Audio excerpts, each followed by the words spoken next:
இன்னைக்கு பொரிச்ச குழம்பு எப்படி பண்றதுன்னு பார்க்கலாம். பொரிச்ச குழம்பு பண்றதுக்கு நான் ஒரு பெரிய வெங்காயம், ஒரு தக்காளி, ஒரு 2 பச்சை மிளகாய் வெட்டியிருக்கேன்.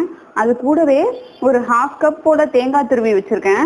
இதெல்லாம் அரைக்கிறதுக்கு தேங்காய், கொஞ்சமா இஞ்சி பூண்டு, அதுக்கப்புறம் இங்க வந்து கொஞ்சம் கசகசா, ஒரு 1/2 டீஸ்பூன் வந்துட்டு சோம்பு, அதை விட கொஞ்சம் கம்மியா சீரகம், அதே அளவுக்கு மிளகு இதெல்லாம் எடுத்திருக்கேன். ஸோ இதையெல்லாம் மிக்சியில் போட்டு ஃபஸ்ட்டு அரைச்சி மசாலா ரெடி பண்ணி வச்சுக்கலாம். நான் மிக்சி ஜாரில் தேங்காவை போட்டுட்டேன். அது கூடவே இஞ்சி பூண்டு, உங்ககிட்ட இஞ்சி பூண்டு பேஸ்ட் இருந்ததுன்னா நீங்கள் அதவே டைரெக்டாக சேர்த்துக்கலாம். கசகசா வச்சுருக்கேன். கசகசா இல்லைன்னா அதை விட்டுடலாம், அது ஆப்ஷனல் தான். அப்புறம் மற்ற எல்லாத்தையுமே இதில் சேர்த்துக்கலாம். சேர்த்துட்டு இதை ஒரு தடவை நல்லா அரைச்சிடலாம். நான் இப்போது எண்ணெய் சட்டி வச்சுருக்கேன். அதில் கொஞ்சமாக எண்ணெய் விட்டுருக்கேன். அதில் சோம்பு தாளிச்சிக்கலாம்.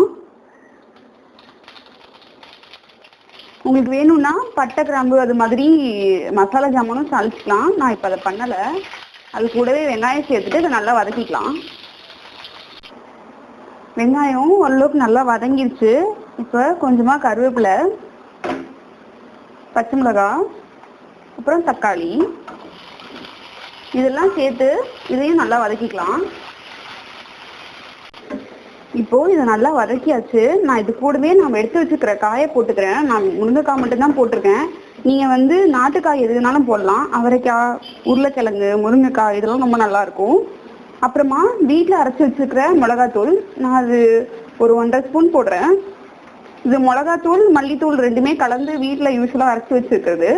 இதை போட்டுட்டு இதெல்லாம் கலந்து விட்டுருங்க.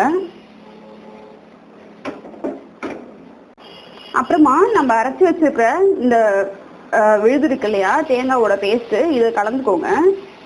இதை கலந்துட்டு இது கூடவே இந்த குழம்பு நல்லா வேகிறதுக்கு தண்ணிக்கு பதிலாக நீங்கள் வந்து சாதம் களைஞ்சி வச்சுருக்கோம் இல்லையா, அந்த தண்ணி சேர்த்தா ரொம்ப டேஸ்டியாக இருக்கும். இல்லை உங்களுக்கு அது இல்லை அப்படின்னா நீங்கள் டைரெக்டாக கொஞ்சமாக தண்ணி சேர்த்துக்கலாம். நான் சாதத்தோட தண்ணியை சேர்க்குறேன்.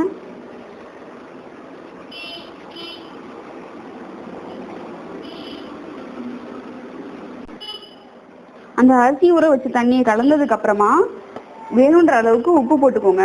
நான் கொஞ்சமாக போடுறேன். டேஸ்ட் பார்த்துட்டு அதுக்கப்புறமா போட்டுடலாம்.